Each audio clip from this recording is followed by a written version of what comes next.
In this video, we will talk about bone growth and remodeling. What is bone formation after birth? Bone formation is not complete, even after birth of baby. Many membranous and cartilaginous bones still grow and remodel for many years, till they reach their final forms. This may continue till early adulthood. In case of membranous bones, after birth, membranous bones of skull still have plenty membranes left around each bone. This allows the skull to grow in size over time. In case of cartilaginous bones, we will talk about both bone growth and bone remodeling. Growth of cartilaginous bones. Growth plates.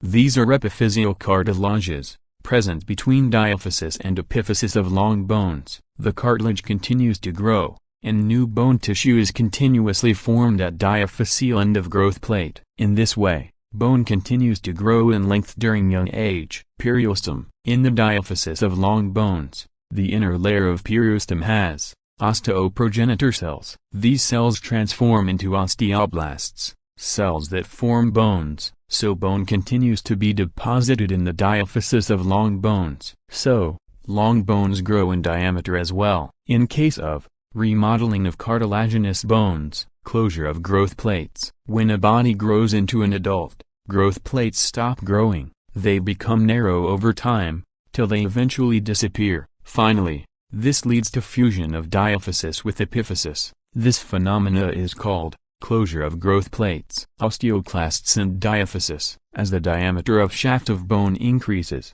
due to osteoblasts of periostom, osteoclasts, bone-resorbing cells, start removing the bone tissues from inside the medullary cavity.